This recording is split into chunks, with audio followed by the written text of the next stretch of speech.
nurse noticed strange marks on a 7-year-old girl's back during a routine checkup. When she created a distraction to get the father out of the room, the child's whispered secret made her immediately call 911.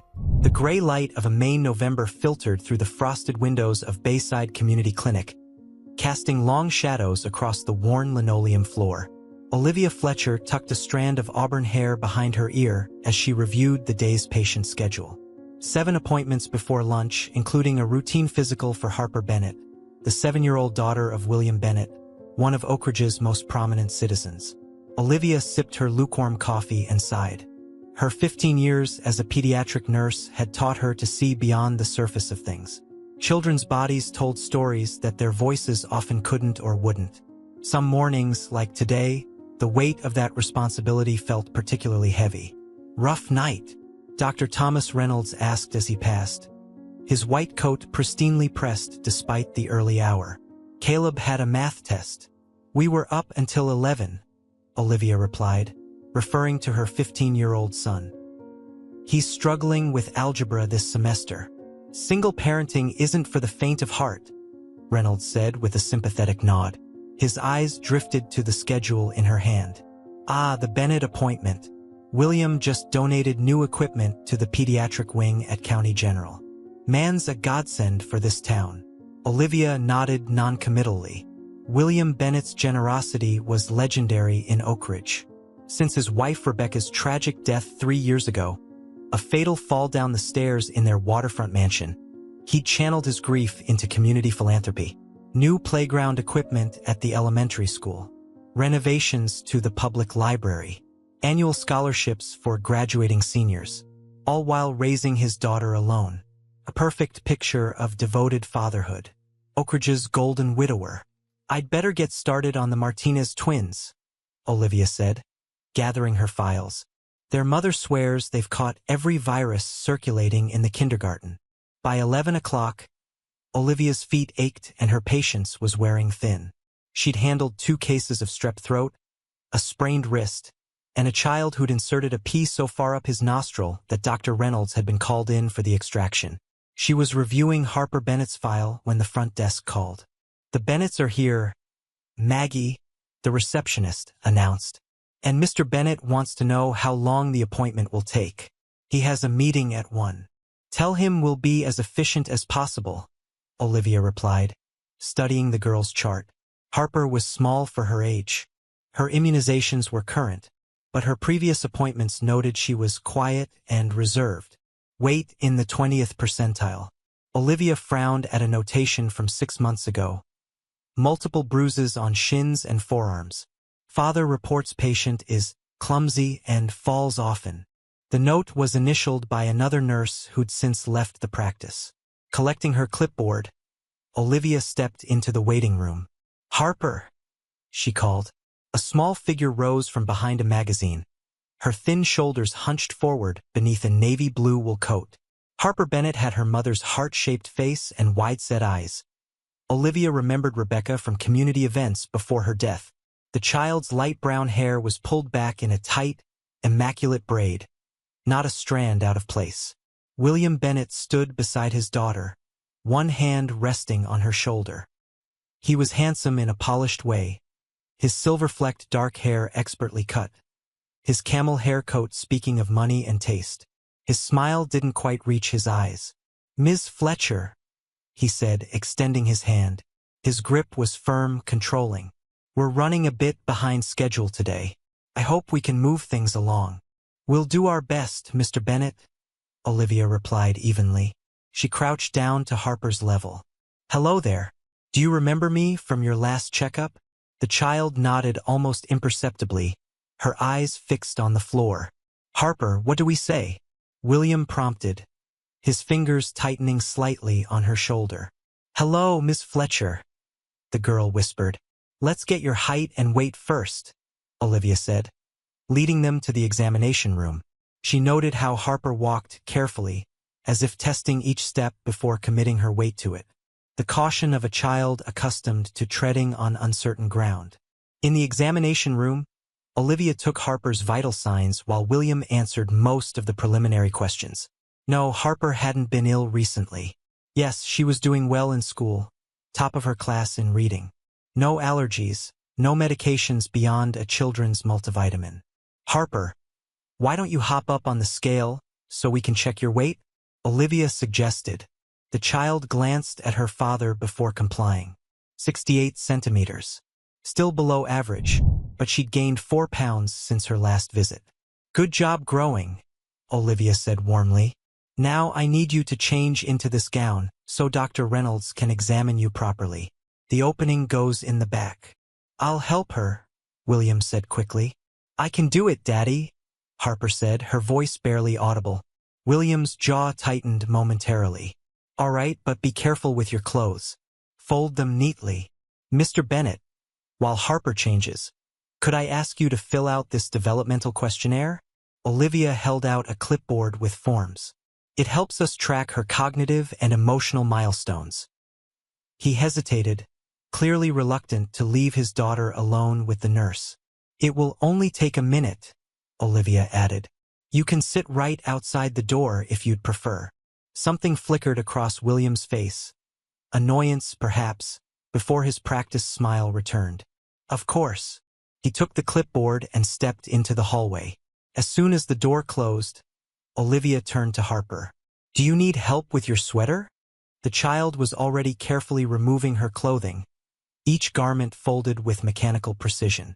The movements were practiced, adult-like in their meticulousness. When Harper removed her turtleneck sweater, Olivia kept her expression neutral, despite the jolt of concern that shot through her. Fading yellowish bruises marked the child's upper arms. Fingerprints. The kind that came from being gripped too hard. That's perfect, Harper. Now let's get this gown on you, Olivia said conversationally, helping the child into the paper garment. When Harper turned to slip her arms through the openings, Olivia saw them. A series of thin, parallel marks across the girl's shoulder blades and lower back. Some were fresh, angry red lines. Others were older, faded to pale streaks against her skin. Olivia had seen such marks before. They weren't from falls or childhood play. They were methodical, controlled, the kind made by a belt or cord used with deliberate force. Keeping her voice steady, she asked, Harper, did you hurt your back recently? The child went completely still. No, ma'am. These marks here. Can you tell me how you got them? Harper's fingers clutched at the paper gown.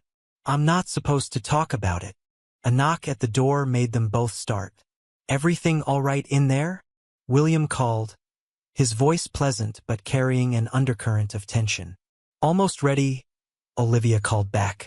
She needed more time. More importantly, she needed documentation. Harper, I'm going to have Dr. Reynolds look at these marks. Okay? But first, I need to take a quick photo for your medical record. Using the clinic's digital camera kept for documenting conditions, Olivia quickly photographed the child's back while continuing to speak in a calm, reassuring tone. You're being very brave, Harper. It's important that you always tell the truth to your doctors and nurses. We're here to help you. Is Daddy in trouble? Harper whispered, her voice trembling. Before Olivia could answer, the door began to open. William peered in, his expression carefully controlled. The questionnaire is complete. Is Harper ready for the doctor now? Actually, Mr. Bennett, Olivia said, thinking quickly. I just realized we're missing some insurance information. Our system updated last week, and we need to verify a few details.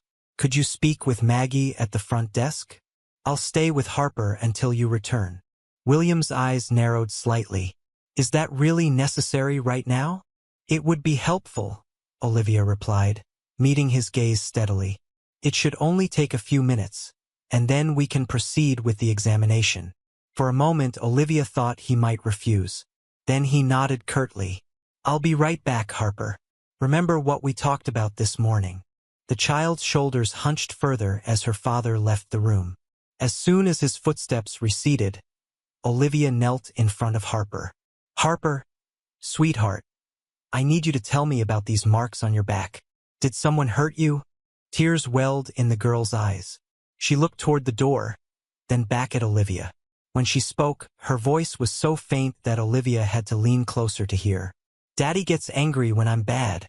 Harper whispered. He says Mommy watches from heaven and tells him when I need to be punished. Olivia felt a chill run through her. In her mind's eye, she saw another child, Zoe Miller, 4 years old, brought to the emergency room with accidental injuries. Injuries Olivia had documented but hadn't pushed hard enough to investigate. 2 months later, Zoe was dead, her tiny body broken beyond repair.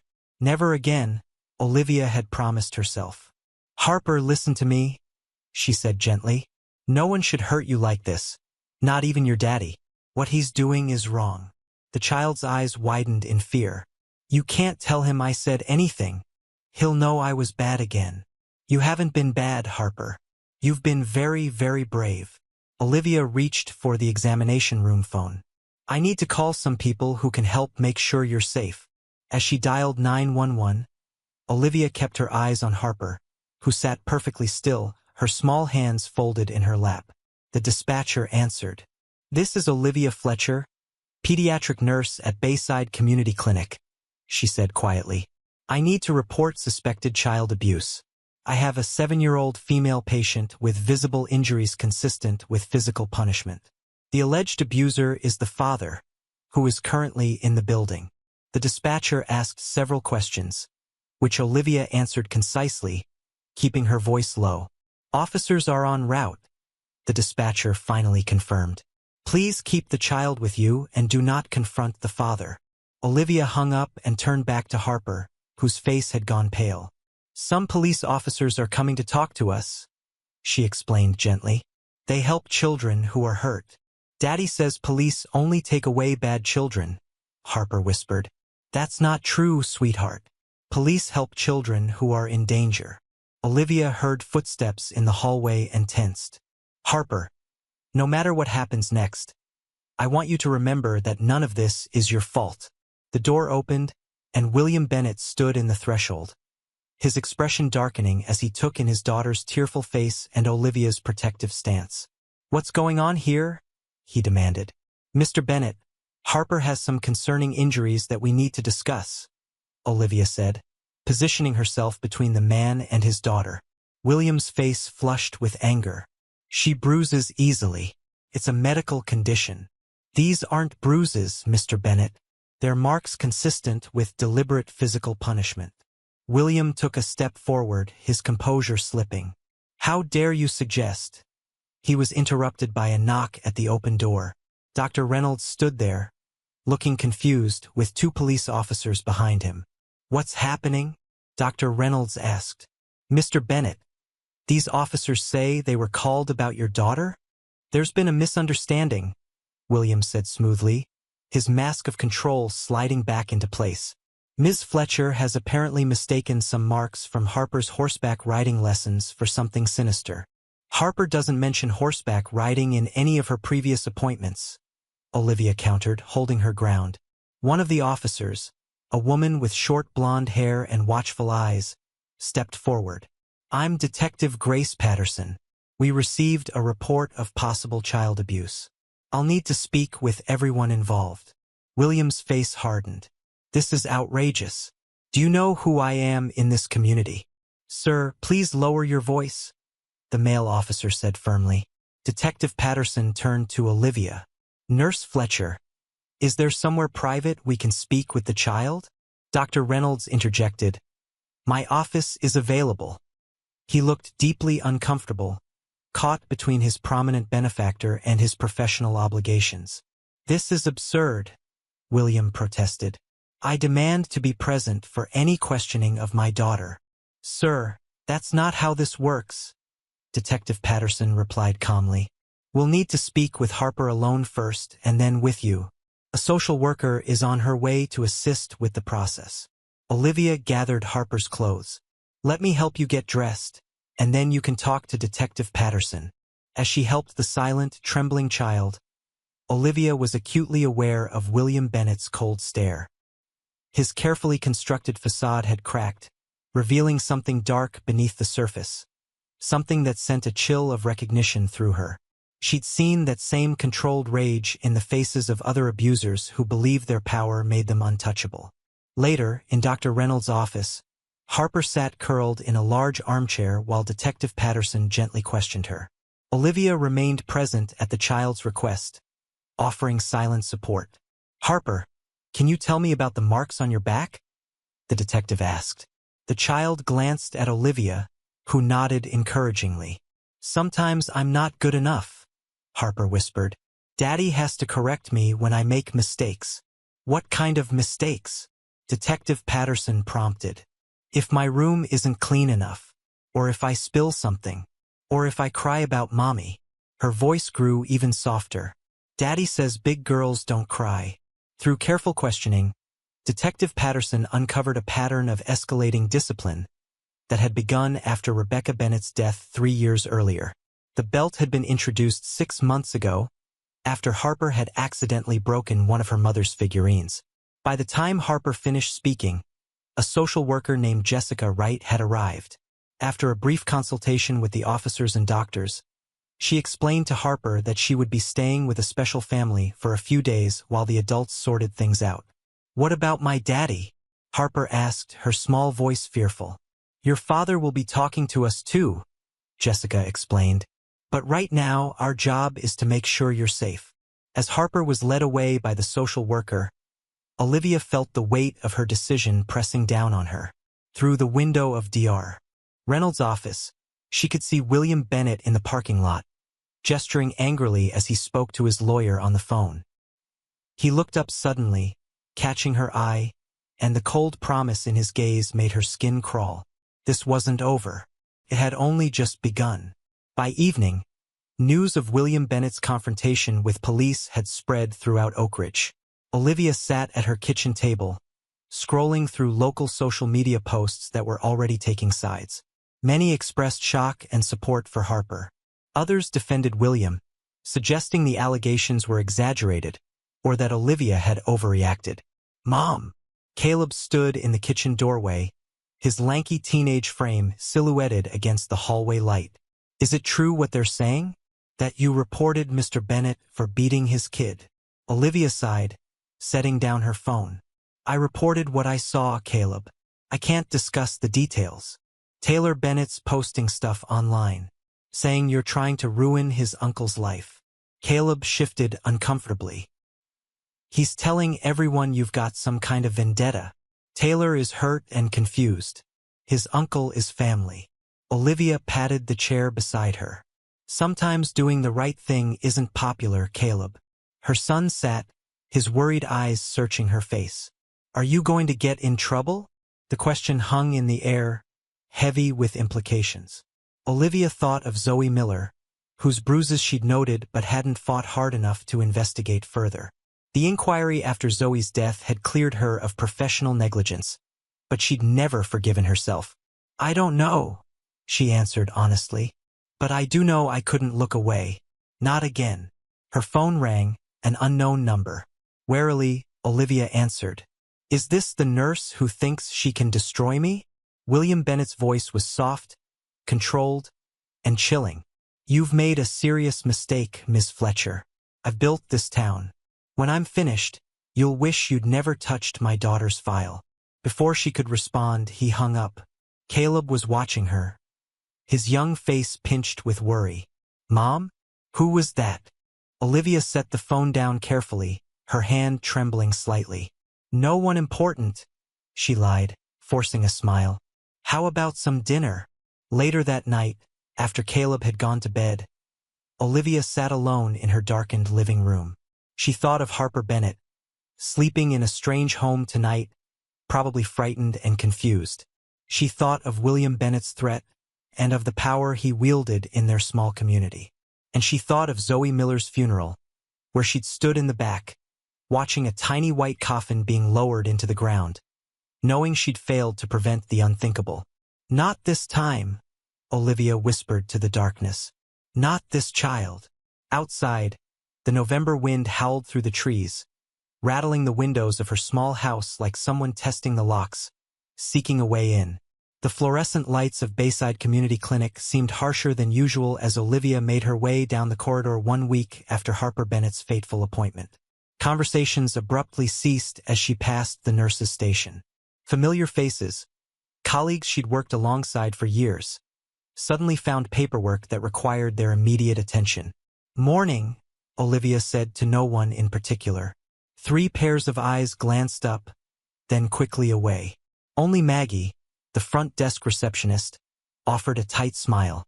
"Dr. Reynolds wants to see you in his office before you start your shift." "Thanks," Olivia replied, fighting the knot of anxiety tightening in her stomach.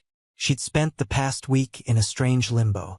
The initial flurry of activity following her report, police interviews, filing detailed statements, meetings with social services, had given way to an unsettling quiet. Harper had been placed with an emergency foster family while the investigation progressed. William Bennett, after a brief police interview, had been released without charges pending further evidence. Oakridge, meanwhile, had wasted no time choosing sides. Olivia knocked on Dr. Reynolds' door, straightening her scrubs and squaring her shoulders. "Come in," he called. The clinic director sat behind his desk, looking significantly older than he had a week ago. The local newspaper lay open before him, a headline visible from where Olivia stood: "Prominent developer fights false accusations." "Close the door, please," Reynolds said, not meeting her eyes. Olivia complied, then took a seat without being invited. "You wanted to see me?" Reynolds sighed, removing his glasses to pinch the bridge of his nose. This is difficult, Olivia. William Bennett has filed a formal complaint against you and the clinic. He's claiming defamation, professional misconduct, and emotional distress. I followed protocol exactly as outlined in our mandatory reporting guidelines, Olivia replied evenly. Those marks weren't from horseback riding, Thomas. You saw the photographs. I saw ambiguous markings that could have multiple explanations, he countered. And I've since received documentation from Bennett's attorney showing Harper has a mild form of Ehlers-Danlos syndrome, which causes her to bruise easily. It was diagnosed last year by a specialist in Portland. Olivia leaned forward. Those weren't bruises. They were welts, precise, parallel lines across her back. And Harper explicitly told me, a frightened, suggestible child who may have misinterpreted her father's actions or been led by your questioning. Reynolds interrupted. I've reviewed your notes, Olivia. You created a situation where William was separated from his daughter, then questioned her alone. Because he wouldn't let her speak for herself. You know that's a red flag. Reynolds pushed a file folder across his desk. The board of directors has suggested you take a voluntary leave of absence while this is sorted out. With pay, he added quickly. Just until the investigation is complete. Olivia stared at the folder but didn't touch it. And if I refuse? Don't make this harder than it needs to be. Reynolds finally met her gaze. Bennett has significant influence. The clinic receives substantial funding from his annual charity gala. We can't afford to protect a child from abuse. Olivia stood up, her chair scraping loudly against the floor. Just say it, Thomas. The clinic can't afford to lose William Bennett's money. That's unfair and you know it, Reynolds protested. We have hundreds of children who depend on this clinic. We can't jeopardize their care based on one inconclusive examination. There was nothing inconclusive about what I saw. Olivia's voice was steel. Reynolds' expression hardened. Your judgment has been questioned before, Olivia. The Miller case. Don't. The word came out as a whisper, but it landed with the force of a slap. Don't you dare use Zoe to justify this. A heavy silence fell between them. Reynolds was the first to look away. 2 weeks of leave, he said finally. We'll reevaluate then. Olivia picked up the folder. I'll clear my locker. As she turned to leave, Reynolds called after her. For what it's worth, I believe you think you're doing the right thing. She paused with her hand on the doorknob. It's not worth much at all, Thomas. Outside the clinic, rain fell in a steady, miserable drizzle. Olivia sat in her car, hands gripping the steering wheel so tightly her knuckles whitened. 2 weeks of leave. Or longer if William Bennett had his way. Her phone rang, displaying an unfamiliar number.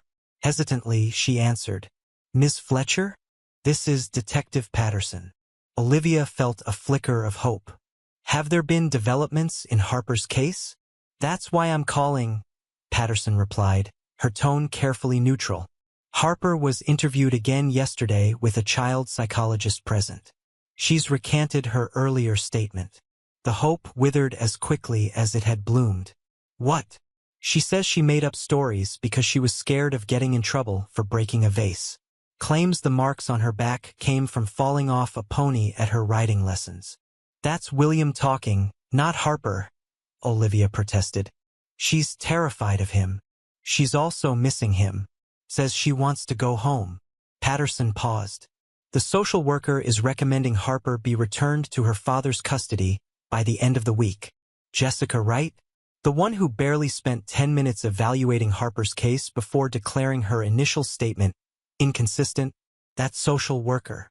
Ms. Fletcher, I understand your frustration, but no, you don't. Olivia cut her off. When that child is returned to her abuser and something worse happens, remember this conversation. Remember you had a chance to protect her. She ended the call, then pressed her forehead against the steering wheel, fighting back tears of anger and frustration.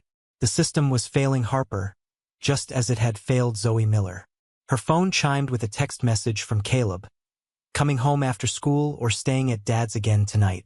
Olivia closed her eyes briefly. She'd sent Caleb to stay with his father after the first threatening call from William Bennett. Better to have him safely away until things settled down. Home tonight, she texted back. Pizza for dinner? Sounds good, came the quick reply. Then, a moment later, hey Mom? Tyler keeps posting stuff about you on Snapchat. Really nasty stuff. Olivia sighed. Tyler Bennett was William's 16-year-old nephew, a junior at Oak Ridge High and a star basketball player.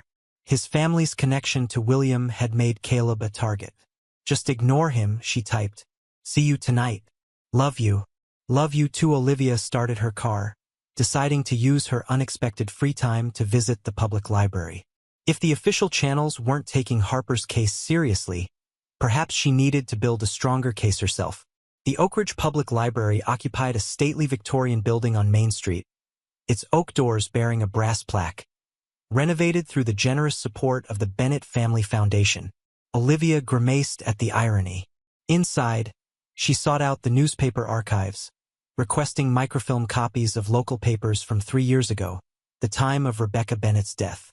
While waiting, she used one of the public computers to search for information on William Bennett's business dealings and personal history. Most results painted the expected picture. Successful real estate developer, philanthropist, dedicated father. But buried beneath the glowing profiles were hints of a different narrative. A former business partner who'd abruptly dissolved their relationship. Staff at his company who rarely lasted more than a year. A housekeeper who'd quit without notice shortly after Rebecca's death. Ms. Fletcher. Olivia looked up to find Martha Wilkins, the head librarian, standing beside her desk. Your microfilm is ready in the archives room, Martha said quietly. She hesitated, then added, I couldn't help noticing your search topics. I knew Rebecca Bennett. We were in the same book club. Olivia closed her browser window. What was she like? Martha glanced around to ensure they weren't overheard. Nervous, always checking her phone, worried about being late. She'd flinch at sudden movements. The librarian's eyes held meaning Olivia understood immediately. After she died, William donated a small fortune to renovate the library. Said it was because Rebecca loved books so much. Did she? I never once saw her check out a book, Martha replied. But I did see her researching divorce attorneys on that very computer a week before her accident. Before Olivia could reply, the library door opened, and William Bennett himself walked in. He nodded cordially to several patrons before his gaze landed on Olivia. His pleasant expression never faltered as he made his way toward her. Martha squeezed Olivia's shoulder once before hurrying away. Ms. Fletcher, William said smoothly, taking the seat opposite her. What a coincidence. I was just speaking with Dr. Reynolds about your situation. Mr. Bennett, Olivia acknowledged, keeping her voice steady. I have nothing to say to you. That's a pity. Because I have a proposition that might interest you. He leaned forward, lowering his voice. This unpleasantness could disappear very quickly. I withdraw my complaint, you admit to a regrettable misunderstanding, and we all move forward. Harper comes home, you keep your job, and the community heals. And the marks on your daughter's back? Do they just disappear too? William's smile remained fixed, but something cold flickered in his eyes. Harper has a medical condition. The specialist's report confirms it. Whatever else you think you saw was the product of an overactive imagination, perhaps driven by guilt over your previous mistake. The reference to Zoe Miller sent a chill through Olivia. He'd researched her. Of course he had.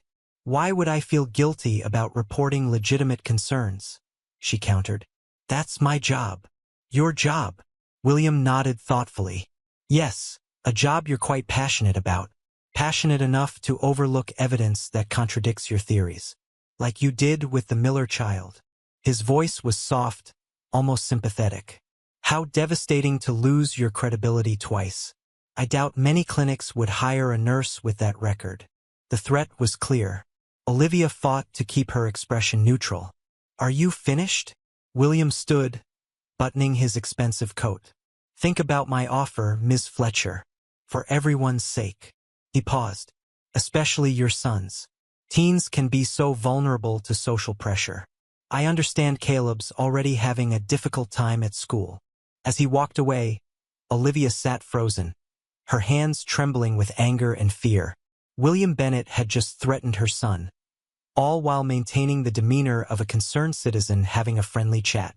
She gathered her things and hurried to the archives room. Needing to finish her research before confronting William became unavoidable again. 2 hours later, Olivia left the library with a notebook full of information. Rebecca Bennett's death had indeed been ruled accidental, a fall down the stairs resulting in a fatal head injury. William had found her body upon returning from a business dinner. No witnesses, no evidence of foul play. But the newspaper accounts contained subtle inconsistencies. The initial report mentioned Rebecca had been planning to visit her sister Victoria in Seattle the following week. A later article quoted William saying Rebecca had canceled those plans because Harper had been ill. Yet the elementary school newsletter from that same week congratulated Harper on perfect attendance for the semester. Small discrepancies, perhaps, but they nagged at Olivia like a splinter beneath the skin. As she approached her car, she noticed something on the windshield. A folded piece of paper tucked under the wiper blade. Thinking it was a flyer, she reached for it absently. The word liar had been scratched into her car's hood, deep enough to pierce the paint. Heart-pounding, Olivia unfolded the paper. Inside was a grainy photograph of Caleb walking through the high school parking lot, clearly taken that day. No message, none needed. The threat was implicit. With shaking hands, she called her ex-husband. Jack, I need you to pick up Caleb after basketball practice. Don't let him walk home. What's going on, Liv? Jack's voice held genuine concern despite their difficult history. I can't explain right now. Just please get him and keep him at your place tonight. Is this about the Bennett situation? People are talking. Just get our son, Jack. Please. After hanging up, Olivia sat in her damaged car, considering her options. Going to the police seemed futile. She had no proof William was behind the vandalism or the threatening photo. And in this town, William Bennett's word carried more weight than hers.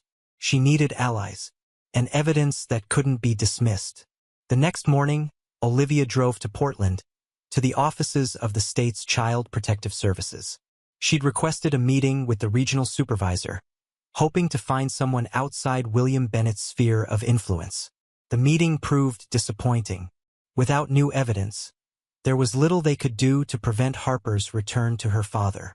The medical report about Ehlers-Danlos syndrome provided a plausible explanation for her bruising, and Harper's recantation undermined the initial concerns. But children recant all the time when they're afraid, Olivia argued, frustration evident in her voice. I understand your concerns, Miss Fletcher, the supervisor replied. But we need more than intuition to keep a child from her only parent. Driving back to Oak Ridge, Olivia felt the walls closing in. She tried working within the system, only to find the system itself was part of the problem. Too many cases, too few resources, and the path of least resistance was to accept William's version of events. Her phone rang as she approached the town limits. A local number she didn't recognize. "Hello, is this Olivia Fletcher?" A woman's voice, hesitant and slightly accented. "Yes, who's calling?" "My name is Maria Rodriguez. I worked for the Bennetts as their housekeeper. For 3 years, until after Mrs. Bennett died." The woman paused. "I heard what's happening with Harper. I have information, but I can't talk on the phone." They arranged to meet at a diner on the outskirts of town, where they were less likely to be seen together. Maria arrived wearing sunglasses and a headscarf despite the overcast day. "I shouldn't be doing this," she said immediately, sliding into the booth across from Olivia. "But I can't sleep since I heard about Harper. Whatever you can tell me might help protect her," Olivia encouraged. Maria removed her sunglasses, revealing dark eyes shadowed with worry. "I left because of what I saw. The way Mr. Bennett treated his wife. Controlling her every move, checking her phone, timing her errands. If dinner wasn't perfect," she made a sharp gesture with her hand. "He never hit her where it would show. But I heard things at night. Mrs. Bennett crying. Did you ever see him hurt Harper?" "Not then. Harper was just a baby, 4 years old when I worked there. He was cold with her but not cruel. That changed after Mrs. Bennett died. He became stricter with Harper. Once, I saw him grab her arm so hard she cried out. When I tried to intervene, he fired me." "Did you report what you saw?" Maria looked down. "I needed the reference for another job, and he threatened to report me for stealing if I said anything bad about him. I have family depending on me." Olivia reached across the table, squeezing the woman's hand. "You're brave to come forward now. I heard he's getting Harper back this week." Maria's eyes filled with tears. That child was so afraid of disappointing him, always trying to be perfect even at 4 years old. No child should live that way. "Would you be willing to make a statement to Detective Patterson? Your testimony about the pattern of behavior could make a difference." Maria hesitated, then nodded slowly. "For Harper, yes, but I'm afraid." "I know," Olivia said softly. "So am I." By the time Olivia returned home that evening, she felt a fragile sense of hope. Maria's statement might not be enough on its own, but combined with the information she'd gathered about Rebecca's death and Martha Wilkins' observations, patterns were emerging. Patterns that might convince Detective Patterson to look deeper before closing Harper's case. The house was dark when she pulled into the driveway. Jack had agreed to keep Caleb another night, despite their son's protests. Better safe than sorry, given the threatening photo. Olivia was searching for her house key when she noticed the door was slightly ajar. She froze, instantly alert. She always locked up, especially lately. Backing away slowly, she returned to her car and called the police. "Someone's broken into my home," she reported quietly. "I'm not inside. I'm waiting in my car." While waiting for officers to arrive, she texted Detective Patterson. "Someone's in my house. Patrol officers coming. This isn't a coincidence." The response came quickly. "Stay put. On my way." 15 minutes later, 2 patrol officers emerged from Olivia's house with a teenager between them. Tyler Bennett, William's nephew. "Found him trying to leave through the back door," one officer explained. "Claims he was just pulling a prank." Tyler glared at Olivia, his young face twisted with hostility. "My uncle didn't do anything to that kid. You're just making trouble because you're a lonely, bitter—" "That's enough," Detective Patterson interrupted, arriving on the scene. "What were you doing in Ms. Fletcher's house, Tyler?" "Just leaving a message," the boy muttered. Patterson nodded to one of the officers, who held up an evidence bag containing a can of red spray paint. "You'll need to see this," the other officer said grimly to Olivia. Inside, her small living room had been transformed into a canvas of hate. Red paint covered the walls with a single word repeated over and over. Liar. Family photographs had been smashed, the glass ground into the carpet. On the coffee table lay printed copies of news articles about Zoe Miller's death. Olivia stood in the center of the destruction, a strange calm settling over her. This wasn't just teenage vandalism. This was too specific, too calculated to hit her where it would hurt most. "Tyler didn't plan this alone," she said to Patterson. "This is William's message. He's telling me he can reach me anywhere, even in my home." Patterson surveyed the damage. "That's a serious accusation, Ms. Fletcher." "Look at this."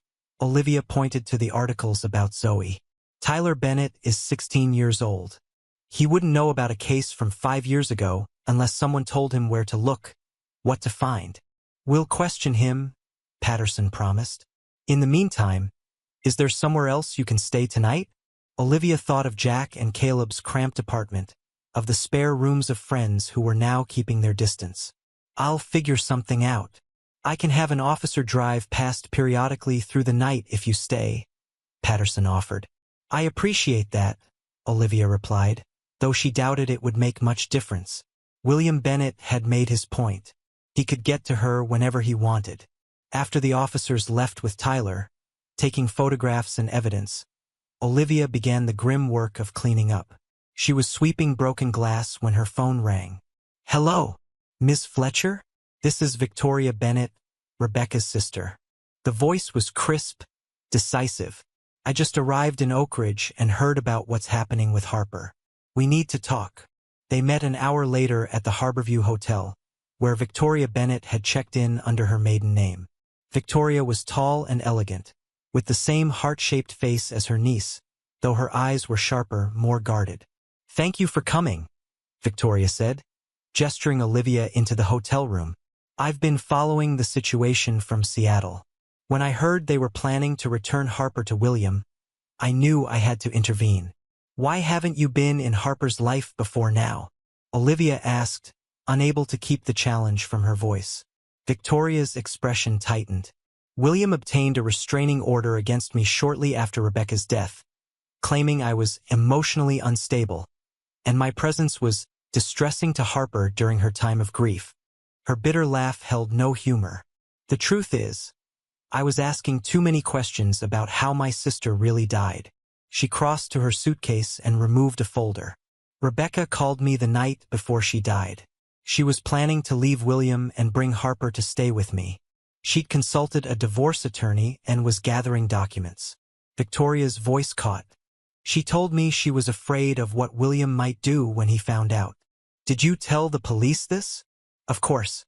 They said without evidence it was just hearsay. A grieving sister looking for someone to blame." Victoria handed Olivia the folder. But Rebecca was smarter than William gave her credit for. She kept records. Inside were copies of emails between Rebecca and a divorce attorney, discussing options for leaving an emotionally abusive marriage. There were also photographs, Rebecca's arms displaying faint bruises similar to the ones Olivia had seen on Harper, and a journal entry dated 1 week before her death. "William found the attorney's card in my purse. He didn't say anything, just smiled that cold smile that always precedes the worst nights. I'm taking Harper and leaving this Tuesday when he's at his Portland meeting. Victoria is ready for us. I just pray we make it until then." Olivia looked up from the documents, her heart pounding. "Have you shown these to Detective Patterson?" "Not yet. I wanted to speak with you first." Victoria sat on the edge of the bed, suddenly looking exhausted. "When Rebecca died, I tried to get custody of Harper. William's lawyers crushed me. He had character witnesses, community support, financial resources I couldn't match. The court ruled in his favor, and then came the restraining order. But with these documents and what's happening now with Harper, it might be enough," Victoria agreed. "But we need to be careful. William has spent years cultivating his image in this town. He won't give up Harper easily." A knock at the door made them both start. Victoria approached cautiously, checking the peephole before opening it. Detective Patterson stood in the hallway, her expression grave. "Ms. Bennett? I'm Detective Grace Patterson. May I come in?" Victoria stepped aside, exchanging a questioning glance with Olivia, who shrugged in confusion. "I apologize for tracking you down like this," Patterson said, entering the room. "But there have been developments you both need to know about." The detective explained that after arresting Tyler Bennett, they'd executed a search warrant on his phone. They'd found text messages from William, instructing his nephew on exactly what to do at Olivia's house, what articles to print, where to find them. "That's witness intimidation," Olivia breathed. "Yes, and we've brought William in for questioning," Patterson confirmed. "But that's not all. Harper's foster mother called an hour ago. Harper tried to run away. When they found her, she was hysterical, saying she needed to go home because Daddy is mad at Nurse Olivia, and it's all my fault." Victoria pressed a hand to her mouth. "Oh God."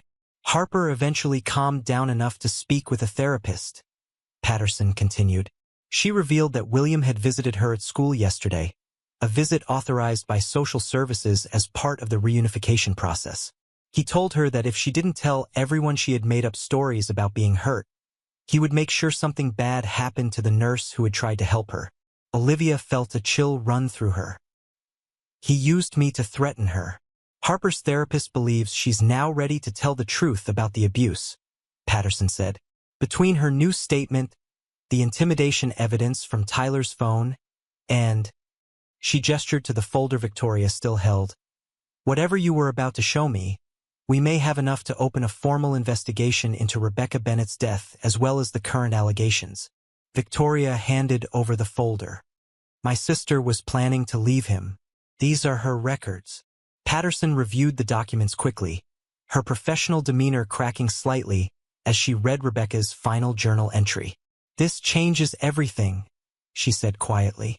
The next morning, as weak winter sunlight spilled through the windows of Victoria's hotel room, Olivia sat with Harper's aunt and Detective Patterson, discussing next steps. William Bennett had been detained overnight on the witness intimidation charges, but his lawyer was already working to secure his release.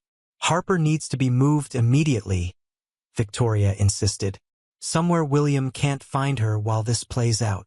"We're arranging an emergency placement outside the county," Patterson assured her. "And we'll petition for temporary custody to be granted to you, Ms. Bennett, given your family relationship."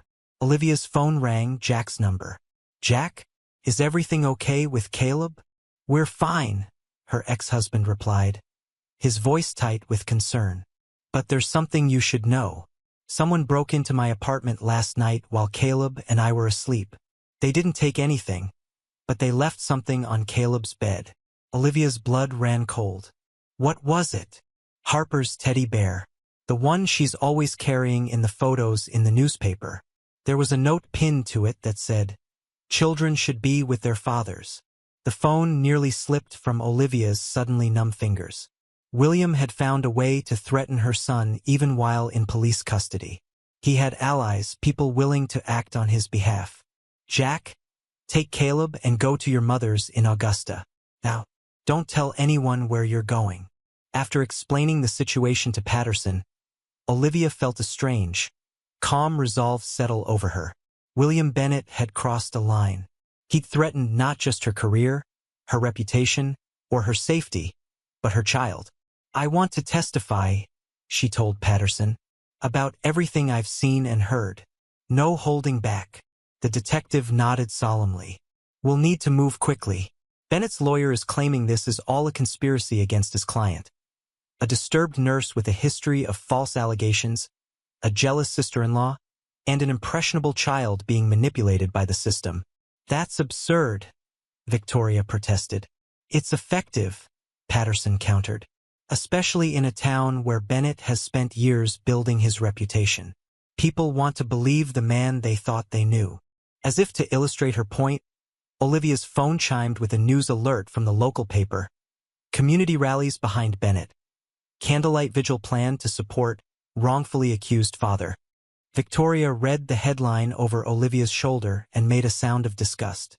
"They're portraying him as the victim. Meanwhile, my niece is terrified and traumatized. Which is why what happens in the next 48 hours is crucial," Patterson said. "We need to build a case strong enough that even his most dedicated supporters can't ignore the evidence." Olivia thought of Harper. Small, frightened, trying so hard to be perfect to avoid her father's wrath. She thought of Rebecca planning her escape too late. And she thought of Zoe Miller, whose case she'd failed to pursue aggressively enough. "Tell me what you need me to do," she said. The emergency hearing was scheduled for the following afternoon. Olivia spent the intervening hours helping Patterson gather additional evidence. They spoke with Harper's teacher, Nancy Winters, who confirmed noticing changes in the child's behavior over the past year. Increased anxiety, emotional withdrawal, and fear of making mistakes. "She erases her work so many times that sometimes she tears holes in her paper," Nancy explained. "And she practically stops breathing when I hand back assignments, even though she always does well." They also interviewed Michael Thompson, William's business partner at Bennett Development. Though initially reluctant to speak, when presented with the evidence they'd gathered, Thompson admitted witnessing disturbing behavior. "William has moments," he said carefully. "Times when his control slips and you see something else beneath the surface. I've seen him break things when deals go wrong. Put his fist through a wall once." Thompson stared at his hands. "I told myself it was just business stress. That at home with Harper he'd be different." By the time Olivia returned to Victoria's hotel room that evening, she was physically and emotionally exhausted, but hopeful. Their case was growing stronger. William remained in custody after his lawyer's bail application had been denied due to the witness intimidation evidence. Victoria was on the phone when Olivia arrived, her face pale. She ended the call quickly. "What's wrong?" Olivia asked. "That was my lawyer. William's legal team has filed an emergency motion claiming I'm mentally unstable and attempting to manipulate Harper due to an obsessive grief disorder over my sister's death." Victoria's laugh was brittle. "Apparently, they found a psychologist willing to testify that I've fabricated the abuse allegations as part of a delusion. But that's ridiculous. You weren't even involved until after Harper's case was opened. Facts don't matter as much as perception. And William has spent years shaping how people perceive him, and by extension, anyone who opposes him." Victoria paced the room. "My lawyer thinks they're going to bring up my history of depression after Rebecca died, along with the therapy I underwent. They'll twist it to make me seem like an unreliable witness." Olivia sank onto the edge of the bed. "He's thought of everything, hasn't he? Created a narrative for every contingency." "Almost everything," Victoria replied, a strange note in her voice. She opened her laptop.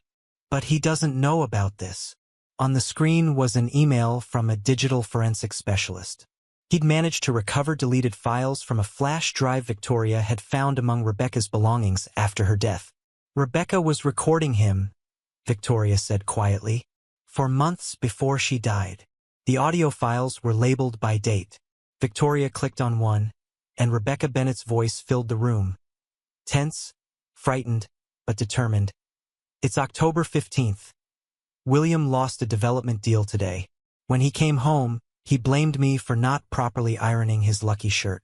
He grabbed my arm so hard it left marks, then told me to cover them before the charity dinner tomorrow. Harper saw everything. When she started crying, he locked her in her room for 2 hours, saying she needed to learn emotional control." Olivia and Victoria spent the next hour listening to the secret chronicle of Rebecca Bennett's final months. A catalog of escalating emotional and physical abuse, all meticulously documented by a woman preparing her escape. The most damning recording came from the night before Rebecca died. "He found the divorce papers. I don't know how. I had them hidden in my gardening shed. He was waiting when I came home from picking up Harper at preschool. He was so calm, that's what terrified me. He just said, 'No one leaves me, especially not with my child.' I'm taking Harper and going to Victoria's tomorrow morning, as soon as he leaves for work. I can't wait until Tuesday. I don't feel safe anymore." In the background, Harper's voice could be heard calling for her mother. "I have to go," Rebecca whispered. "If anything happens to me, please let my sister know the truth. And please, someone protect my daughter." Victoria wiped tears from her face as the recording ended. This was her dead man's switch. She knew the risks she was taking. "We need to get these to Patterson immediately," Olivia said. already reaching for her phone. As she dialed, she felt a weight lifting. William Bennett might have spent years crafting his public persona, might have the resources to buy support and silence opposition, but Rebecca had found the one thing that could cut through his carefully constructed facade. His own voice, his own actions in his own home. With these recordings, Harper might finally be safe. And Rebecca might finally have justice. The morning of the hearing dawned bright and cold. Olivia dressed carefully in a conservative blue suit, trying to project professionalism despite her exhaustion. She hadn't slept more than a few hours, her mind racing with all that had happened and all that was still at stake. As she left Victoria's hotel room, her phone rang. Detective Patterson. "We have a problem," the detective said without preamble. "Someone broke into the evidence room overnight.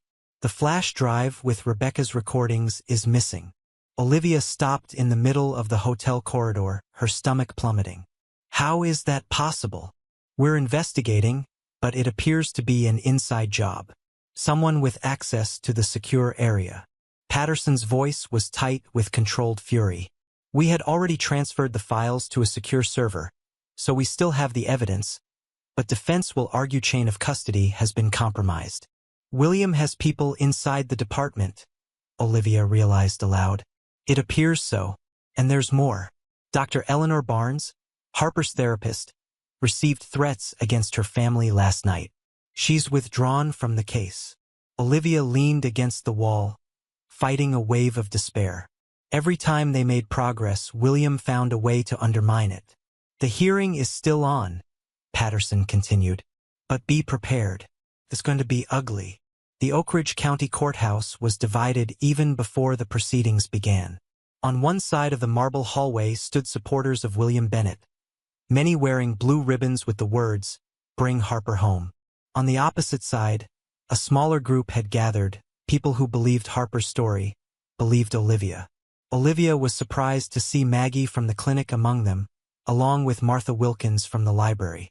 Olivia was stunned to see Dr. Reynolds as well, standing awkwardly apart from both groups, his expression troubled.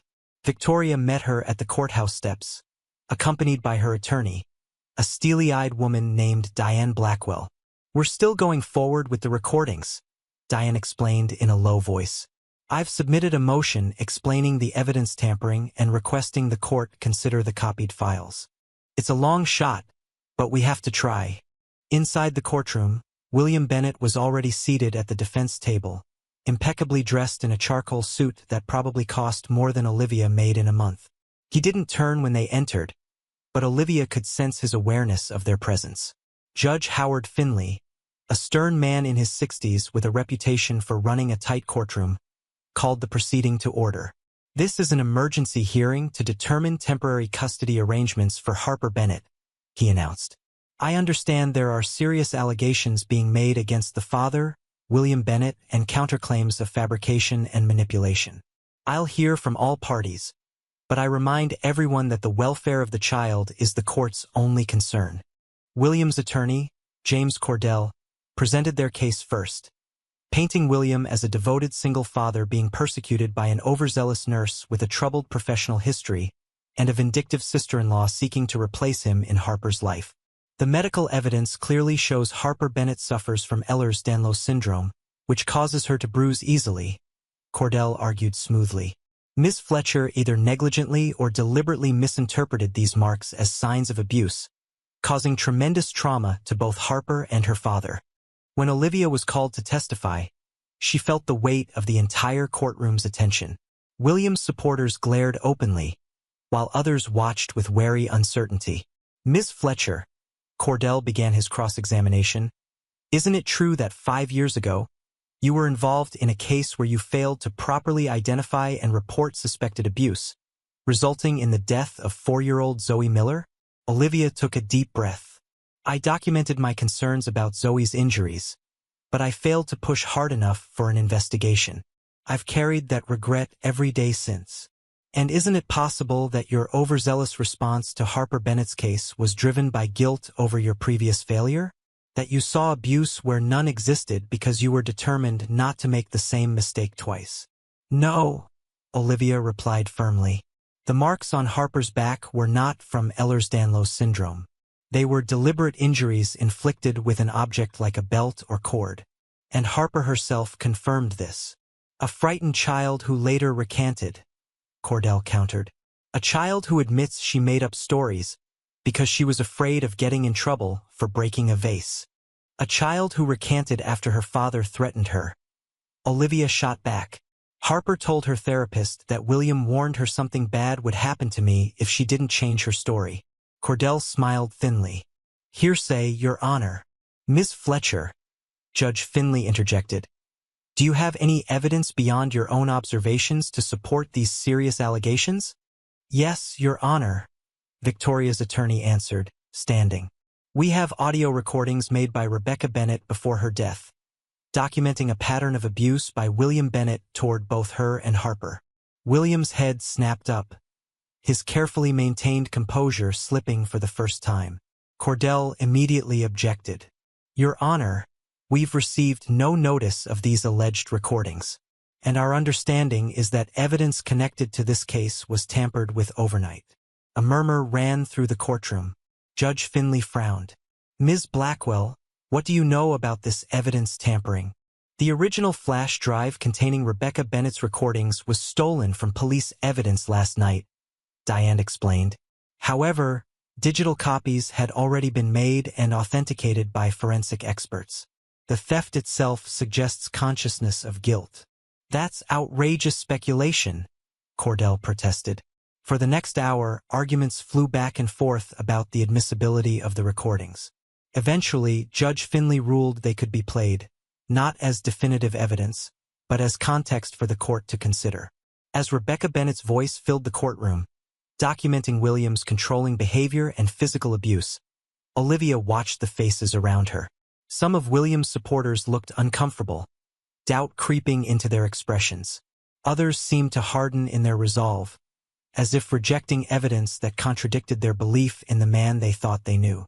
William himself sat eerily still, his face a mask of indignation masquerading as dignity. When the recording of Rebecca's final night played, her frightened voice describing William's discovery of the divorce papers and his chilling response, Olivia saw something shift in Judge Finley's face. Detective Patterson testified next, describing the evidence of witness intimidation found on Tyler Bennett's phone and the break-in at Olivia's home.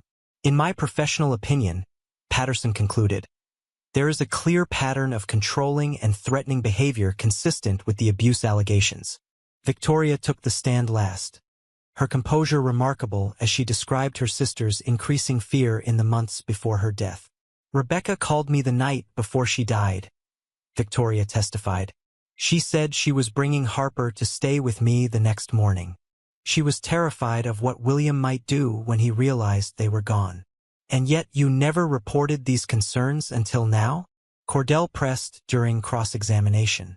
I did report them, Victoria replied evenly. The detective who investigated Rebecca's death dismissed them as a grieving sister's conspiracy theories. Then William obtained a restraining order preventing me from seeing Harper, claiming I was emotionally unstable and would upset her. The testimony continued into the afternoon. As the hearing drew to a close, Judge Finley asked if there were any final statements. William's attorney emphasized the lack of physical evidence, the potential for coercion and suggestion in Harper's statements, and William's sterling reputation in the community. Victoria's attorney focused on the pattern of control and intimidation, the suspicious circumstances of Rebecca's death, and the priority of Harper's safety while the investigation continued. Judge Finley looked troubled as he considered his ruling. This is a difficult case with serious allegations on both sides. The court's primary concern must be Harper's welfare. He paused, his gaze moving between William and Victoria. Given the evidence presented today, and the ongoing investigation into witness intimidation and evidence tampering, I believe the most prudent course of action is to err on the side of caution. William leaned forward slightly, his knuckles whitening as he gripped the table. I am ordering that Harper Bennett remain in protective custody temporarily, with supervised visitation for both her father and her aunt, pending a full investigation into these allegations. The judge raised his hand as William's attorney began to protest. This is not a finding of guilt or innocence, Mr. Cordell. It is simply a precautionary measure while these very serious matters are investigated thoroughly. Relief washed over Olivia, though she knew this was only a temporary reprieve. The judge had essentially delayed a final decision, giving them time to build a stronger case. As the courtroom began to empty, William Bennett finally turned to look directly at Olivia. His expression was perfectly pleasant, his smile reaching his eyes this time with a cold light that chilled her to the bone. "This isn't over," he said softly, "for her ears alone. Not by a long shot." Outside the courthouse, a light snow had begun to fall, dusting the stone steps with white. Olivia stood with Victoria and Detective Patterson, discussing next steps. "The judge's ruling buys us time," Patterson said. "But we need to move quickly. Bennett has resources and connections we're only beginning to understand." Victoria nodded grimly. "My lawyer thinks he'll appeal the ruling immediately, and he'll definitely escalate the attacks on our credibility." "What about Harper?" Olivia asked. "Where will she stay during all this?" "We've arranged for her to be placed with a foster family outside the county," Patterson explained. "Their identity and location will be kept confidential." Olivia was about to respond when she noticed Dr. Reynolds approaching hesitantly. The clinic director looked uncomfortable, glancing over his shoulder at the crowd of Bennett supporters watching from across the street. "May I speak with you, Olivia?" he asked quietly. She nodded, stepping slightly away from the others. Reynolds cleared his throat. "I've been reviewing Harper's complete medical records. There's something inconsistent about the Ehlers-Danlos diagnosis." Olivia's pulse quickened. "What do you mean?" "The specialist who supposedly diagnosed Harper works at Portland Memorial. I called to verify some details, and they have no record of ever treating Harper Bennett." Reynolds looked genuinely troubled. "I think the medical documentation may have been falsified. That would explain why the diagnosis appeared so suddenly and conveniently," Olivia said slowly. "Do you have proof?" Reynolds handed her a folder. "I've documented my findings. It's not conclusive, but it raises serious questions that deserve investigation." He hesitated. "I should have looked into this sooner. I let the clinic's financial relationship with Bennett cloud my judgment." "Thank you, Thomas," Olivia said, genuinely moved by his belated courage. This could make a significant difference. As Reynolds walked away, Olivia brought the new information to Patterson and Victoria. The detective's eyes lit up as she reviewed the documents. "This is exactly the kind of break we need," Patterson said. "If we can prove Bennett falsified medical records to cover up abuse, his whole defense falls apart." Victoria's phone rang. She answered, listened briefly, then ended the call with a shocked expression. "That was my lawyer," she said. "Williams appealing the ruling as expected. But there's something else." She took a deep breath. "He's filed for an emergency psychiatric evaluation of Harper, claiming she's experiencing delusions and paranoia induced by traumatic separation from her father. He's trying to discredit her testimony before she can speak to a judge directly," Olivia realized aloud. "There's more," Victoria continued grimly. "He's named you, Olivia, as someone who should be barred from all contact with Harper, claiming you've engaged in psychological manipulation of a vulnerable child." Patterson shook her head in disgust. "Classic abuser tactics. When evidence mounts against them, they try to control the narrative by pathologizing their victims and isolating them from support." "What do we do now?" Olivia asked, feeling the momentary victory of the judge's ruling slipping away. "We keep fighting," Victoria said firmly. "My sister died trying to protect Harper from this man. I won't let her down again." As they talked, Olivia noticed a small figure watching them from a car across the street.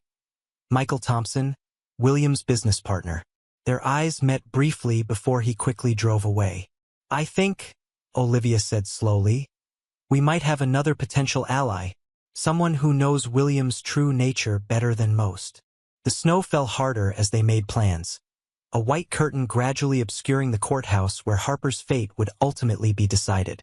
Somewhere in a foster home outside the county, A 7-year-old girl was waiting to learn whether courage would be rewarded or punished, whether speaking the truth about monsters would set her free or return her to their keeping.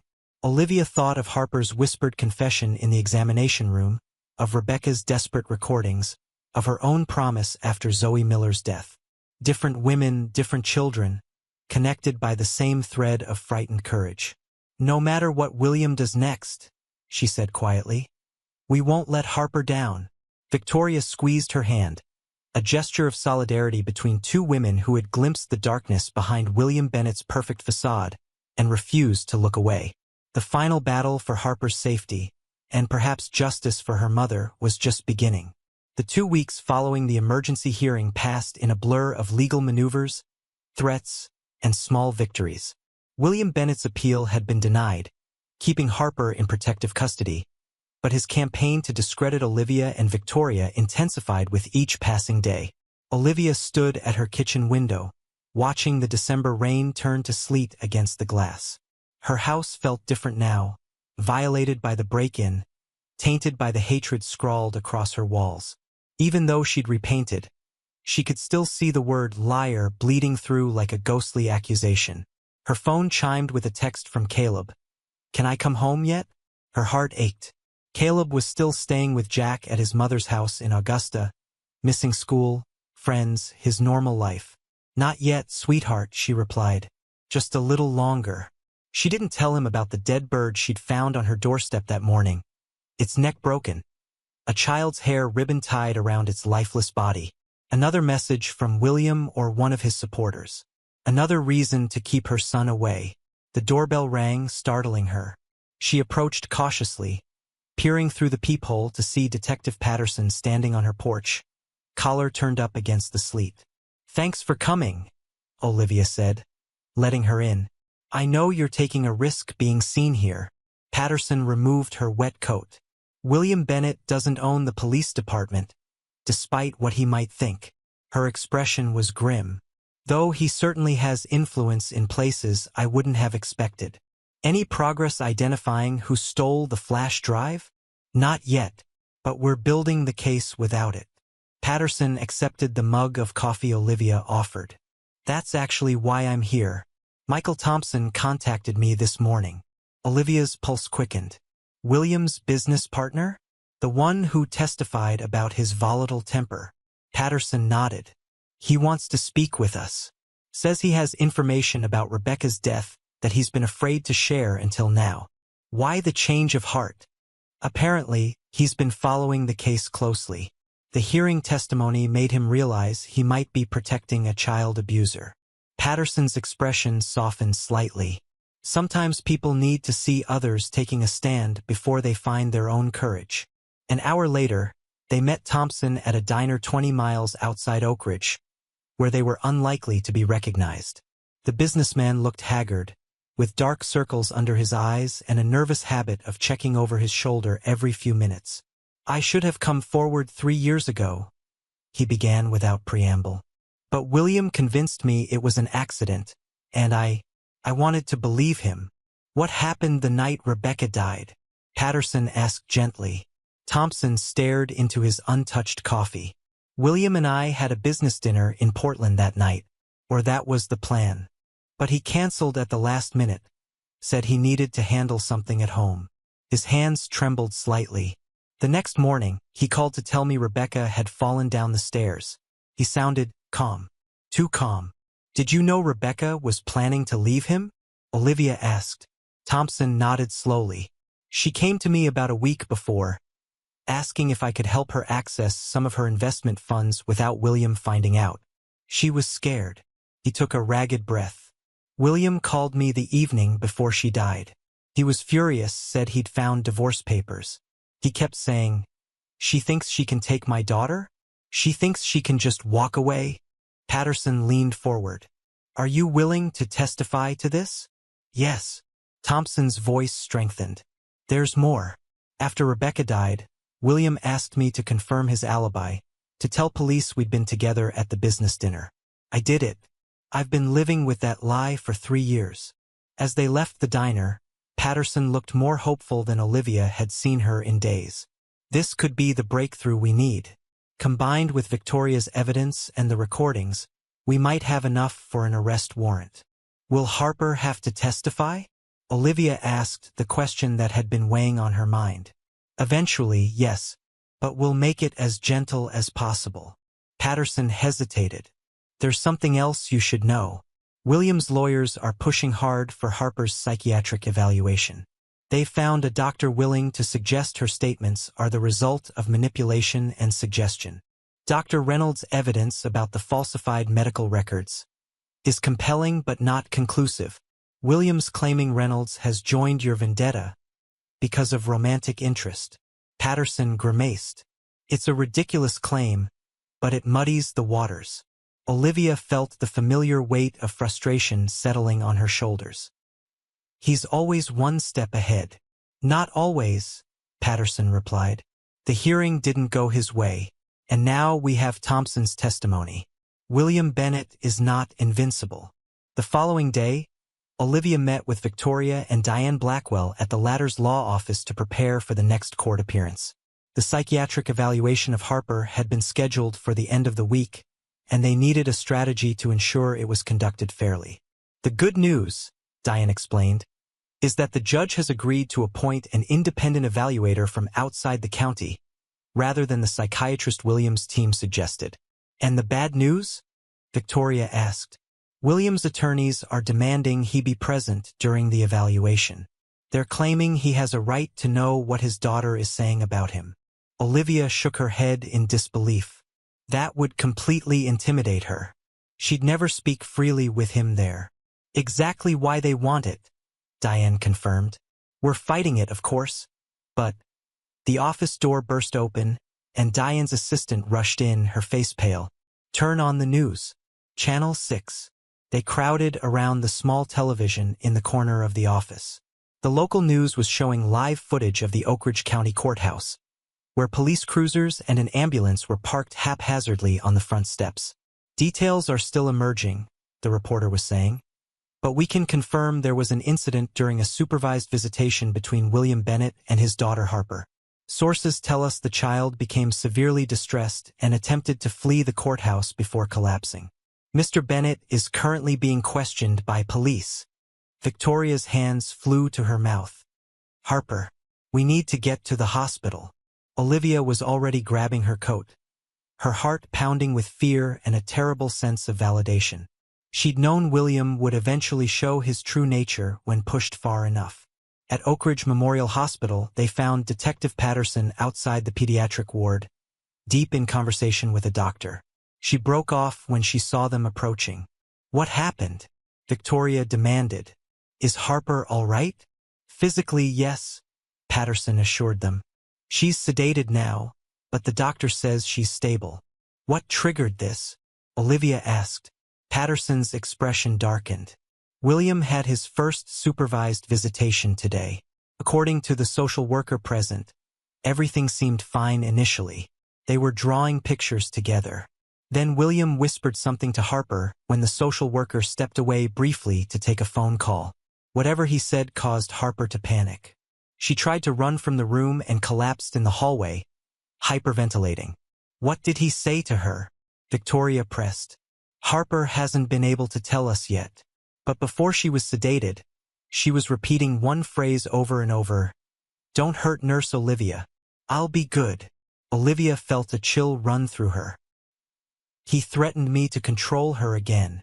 The social worker is giving her statement now, Patterson continued. She admits she shouldn't have left them alone, even for a moment.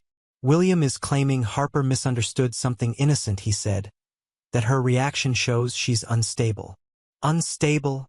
Victoria's voice rose in outrage. She's terrified because her father is threatening the one person who tried to help her. A nurse appeared at the ward doors. Ms. Bennett? Harper's awake and asking for you. Victoria hurried inside, while Olivia remained with Patterson. What happens now? Olivia asked quietly. William's visitation privileges have been suspended pending investigation, Patterson replied. But his legal team is already spinning this as evidence of Harper's emotional fragility and blaming it on her separation from her father. They're claiming the very trauma he caused proves she should be returned to him, Olivia said bitterly. It's perverse. Patterson nodded. Classic abuser logic. But there's a silver lining. The judge has witnessed the aftermath of William's interaction with Harper firsthand. It's harder to dismiss her fear as manipulation when you've seen it with your own eyes. 2 hours later, Victoria emerged from Harper's room, her expression troubled but determined. Harper told me what William said to her, she reported.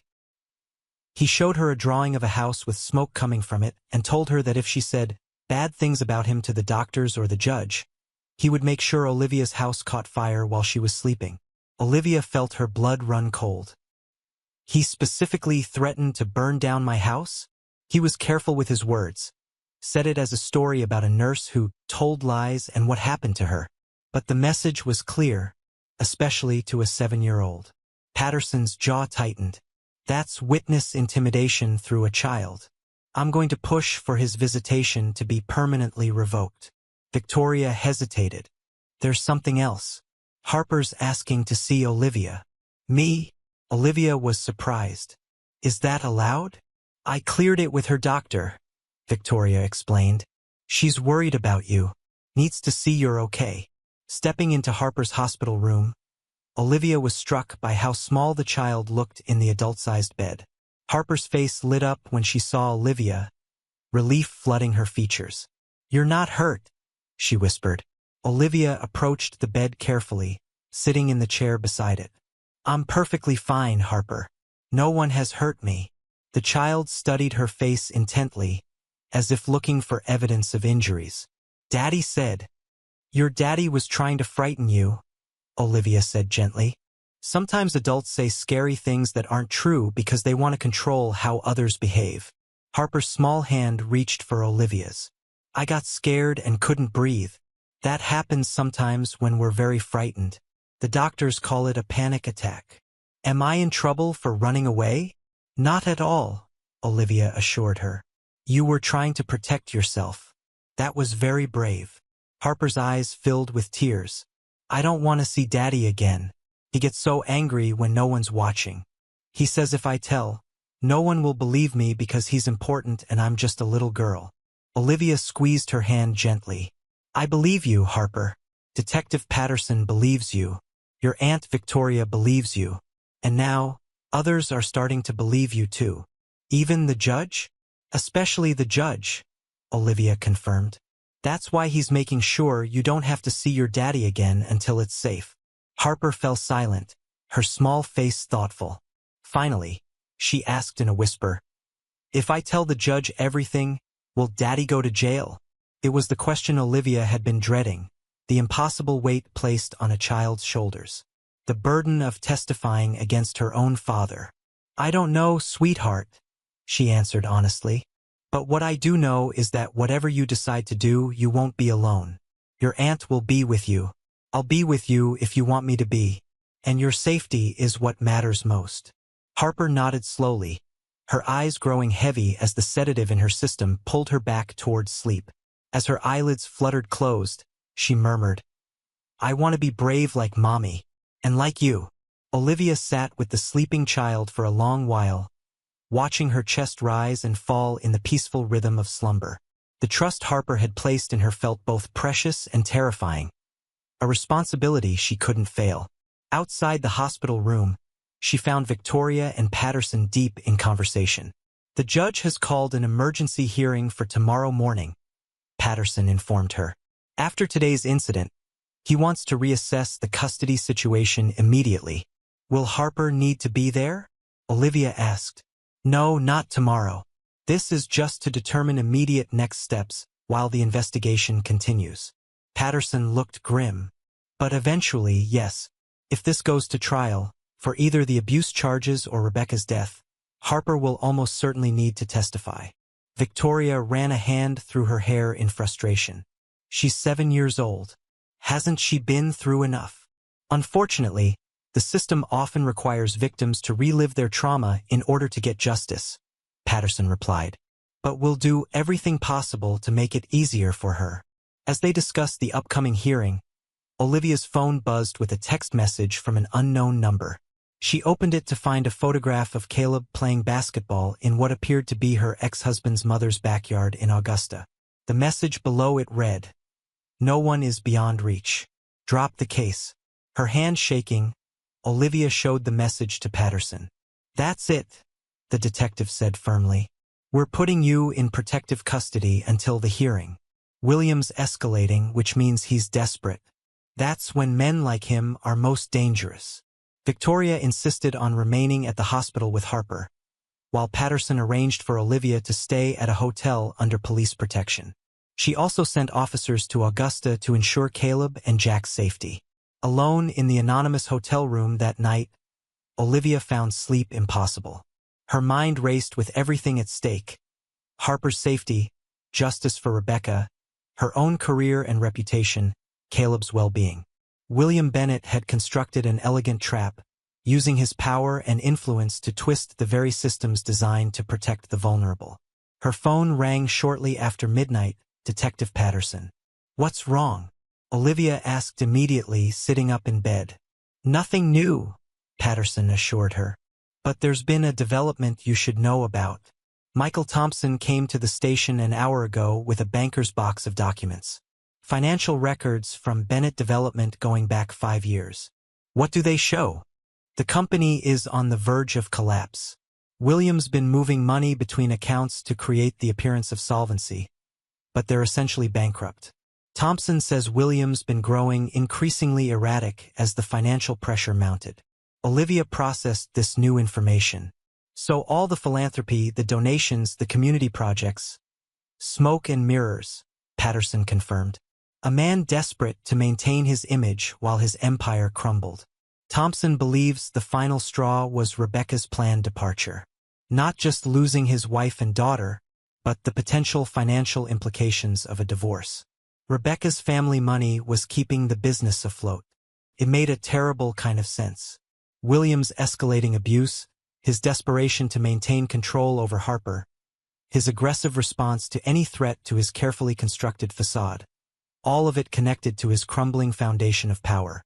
"Will this help our case?" Olivia asked. "It establishes motive for both the abuse and potentially for Rebecca's death," Patterson replied. "And it undermines William's character witnesses who've been testifying to his generosity and community spirit." "He's been living a lie," Olivia said softly. "All of it. The grieving widower, the devoted father, the community benefactor. None of it was real. Men like William Bennett are exceptionally good at creating personas," Patterson observed. "The question now is whether we can get Harper to safety before his mask falls completely." The emergency hearing the next morning was closed to the public, with only the judge, attorneys, and key witnesses present. William arrived with his legal team, looking appropriately concerned and dignified despite the circumstances. If Olivia hadn't seen the coldness beneath his perfect facade, she might have been fooled by his performance. Judge Finley cut straight to the point. "Yesterday's incident raises serious concerns about Mr. Bennett's continued contact with his daughter, even in supervised settings. I want to hear from all parties before determining next steps." William's attorney argued that Harper's reaction had been the result of weeks of manipulation by others, including Victoria and Olivia. He presented statements from community members attesting to William's impeccable character and devotion to his daughter. Harper Bennett is a confused, traumatized child who has been separated from her loving father and subjected to repeated questioning that has implanted false memories, Cordell concluded. "The sooner she is returned to Mr. Bennett's care, the sooner her healing can begin." Victoria's attorney presented the hospital records from Harper's panic attack, the social worker's statement about William whispering to Harper, and Harper's own description of the threat against Olivia. "This child is terrified of her father," Diane argued, "not because of manipulation by others, but because of her own experiences." Yesterday, William Bennett demonstrated exactly why Harper fears him, using threats and intimidation to silence her, even under supervision. Detective Patterson testified about the ongoing investigation, including the new financial evidence and Thompson's revised statement about the night of Rebecca's death. Throughout the proceedings, William maintained his composure, though Olivia noticed a muscle twitching in his jaw whenever Rebecca's name was mentioned. His careful facade was beginning to show hairline cracks. When Olivia took the stand, Cordell's cross-examination was brutal. He portrayed her as obsessed with redeeming herself after the Miller case, willing to destroy a family to assuage her own guilt. "Isn't it true, Miss Fletcher," he demanded, "that you've continued to insert yourself into this case even after being placed on leave from your job? That you've been meeting with Victoria Bennett to coordinate your testimony? That you've developed an unhealthy attachment to Harper?" "I've remained involved because I care about Harper's safety," Olivia replied steadily, "and because William Bennett has repeatedly threatened me in an effort to silence me." "Alleged threats," Cordell corrected, "for which you have no proof." "I have the word liar carved into my car and painted on my walls," Olivia countered. "I have a photograph sent to my phone showing my son at his grandmother's house in Augusta, a location that was supposed to be secret. I have a dead bird left on my doorstep with a child's hair ribbon tied around it." A murmur ran through the small courtroom. William's expression didn't change, but his eyes hardened, flicking briefly to his attorney. Judge Finley interrupted. "Mr. Cordell, does your client wish to respond to these allegations?" William stood, the picture of wounded dignity. "Your Honor, I'm as disturbed by these incidents as Ms. Fletcher, but I had nothing to do with them. This case has created strong emotions in our community. It's possible overzealous individuals acted independently. And the threat to Ms. Fletcher that Harper reported from your supervised visit?" the judge pressed. "A misunderstanding, Your Honor. I was showing Harper a drawing she had made of our house. I commented that the chimney smoke looked like our house was on fire. Harper has been fragile and easily frightened since being removed from my care. She misinterpreted an innocent comment." It was plausible enough that Olivia saw doubt flicker across the judge's face. William was good, better than good. He had an explanation for everything, delivered with just the right mixture of concern and wounded innocence.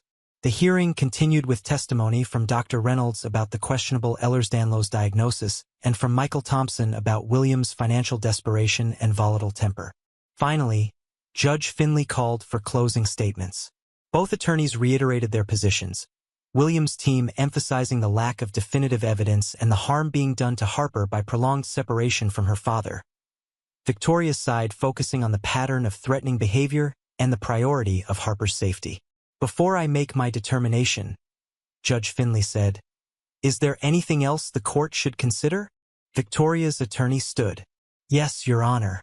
Harper Bennett has requested to speak directly to the court. She understands the seriousness of these proceedings and feels strongly that her voice should be heard." William's mask slipped for an instant, shock and fury flashing across his features before he controlled them. "Your Honor, this is highly irregular," Cordell protested. "The child has been hospitalized for emotional distress. Subjecting her to these proceedings would be traumatic." "I've spoken with Harper's doctors," Diane countered. "They believe she is stable enough to make a brief statement if she wishes to do so, and Harper herself has been quite adamant." Judge Finley considered for a moment. "I'll speak with Harper in my chambers, with only court-appointed representatives present. No attorneys, no family members." William leaned forward.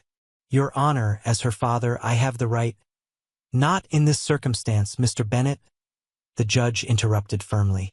"Given the nature of the allegations, I believe it's in Harper's best interest to speak freely without your presence." The court recessed while arrangements were made to bring Harper from the hospital. Olivia waited anxiously in the hallway, praying they hadn't pushed the child too far. Victoria paced nearby, equally tense. "She insisted on doing this," Victoria said quietly. "When I visited this morning, she told me she was tired of being afraid, tired of keeping secrets." "She's incredibly brave," Olivia replied. "But I'm worried about the toll this is taking." "I am too." But Harper made the decision herself. She said, "Mommy tried to protect me, and now I need to protect myself." An hour later, a hospital transport arrived with Harper. The child looked small and pale in her wheelchair, but her expression was determined. She spotted Olivia and Victoria in the hallway and gave them a tiny wave before being escorted into the judge's chambers. William watched from across the corridor, his face impassive but his eyes never leaving his daughter. When Harper disappeared into the judge's office, he turned that penetrating gaze on Olivia. "You've poisoned my child against me," he said softly. "I won't forget that." Before Olivia could respond, Patterson stepped between them. "That's enough, Mr. Bennett. Return to the courtroom or wait elsewhere." 20 minutes passed before Harper emerged from the judge's chambers, looking exhausted but somehow lighter, as if a burden had been lifted. She was wheeled back to the hospital transport, stopping briefly beside Victoria and Olivia. "I told the truth," she whispered. "All of it." Judge Finley reconvened the hearing with a grave expression. He did not share the specifics of Harper's statement, but his decision was unequivocal. "Based on all evidence presented, including Harper Bennett's statement, I am ordering that she remain in protective custody with no visitation from William Bennett until criminal proceedings are resolved." He turned his stern gaze directly on William. "Furthermore, I am issuing a restraining order prohibiting Mr. Bennett from any contact with Harper, Victoria Bennett, or Olivia Fletcher." William stood abruptly. "This is outrageous. You're taking the word of a confused child over." "Sit down, Mr. Bennett," Judge Finley ordered sharply. "Your daughter was neither confused nor inconsistent. She provided detailed, specific information that correlates with other evidence in this case." As William sank back into his seat, the judge continued, "I am also recommending that the district attorney's office review all evidence regarding Rebecca Bennett's death for potential criminal charges." Court is adjourned. In the chaos that followed, Olivia found herself standing beside Detective Patterson as William was served with the restraining order paperwork. "It's not over," Patterson cautioned. "The criminal cases will be long and difficult. William Bennett still has resources and connections." "But Harper is safe," Olivia replied. "That's what matters most right now." As William was escorted from the courtroom by his attorneys, his carefully maintained facade finally cracked completely. He lunged toward Olivia, his face contorted with rage. "You think you've won?" he snarled as his lawyers restrained him. "This isn't over. Not by a long shot. No one takes what's mine." In that moment, everyone in the courtroom saw William Bennett's true face. The face Harper had been forced to live with. The face Rebecca had died trying to escape. The mask of the grieving widower and devoted father was gone, replaced by the raw fury of a man accustomed to control, now watching it slip away. "Officers," Judge Finley called sharply, "remove Mr. Bennett from my courtroom." As William was led away, still shouting threats, Victoria approached Olivia with tears in her eyes. "Thank you," she said simply, "for believing Harper when no one else would." 6 months later, Olivia stood on the sidelines of the Oak Ridge Elementary playground, watching Harper chase a soccer ball with newfound confidence. The child's laughter carried across the spring air, a sound that had once been rare but was becoming wonderfully common. Victoria stood beside her, smiling as her niece scored a goal and threw her arms up in celebration. "She has good days and bad days," Victoria observed. "The nightmares still come sometimes, but there are more good days now than bad." "That's progress," Olivia agreed. "Healing takes time." The criminal trials were still ongoing. William Bennett had been charged with child abuse and was under investigation for Rebecca's death, but the legal process moved slowly. He remained free on bail, though the restraining orders kept him away from Harper, Victoria, and Olivia.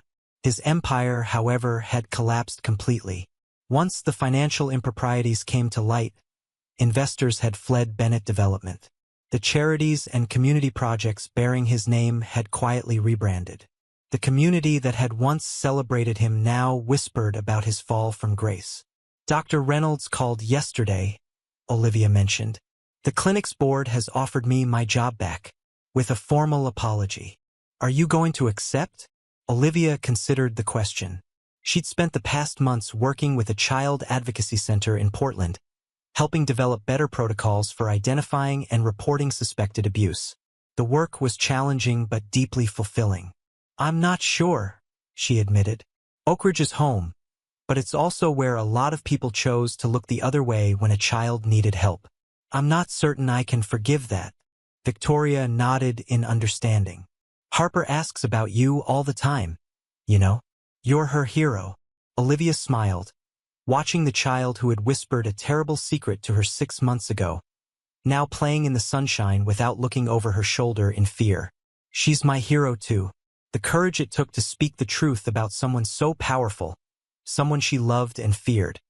Most adults couldn't do that. The soccer game ended, and Harper ran toward them, her cheeks flushed with exertion and joy. Did you see? I scored 2 goals. We saw, Victoria assured her, giving her a hug. You were amazing.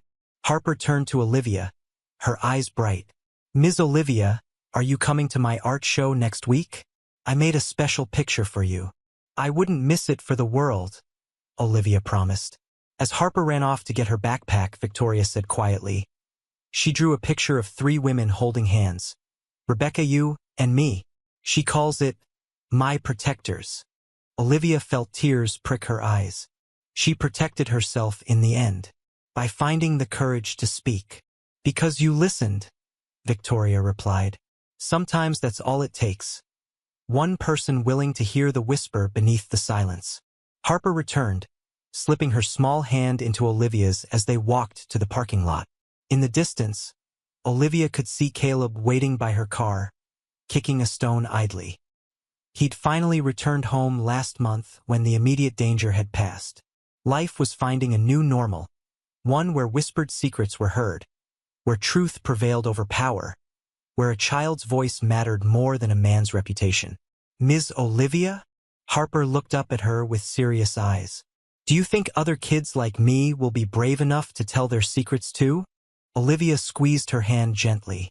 I hope so, Harper, and I hope there will always be someone ready to listen.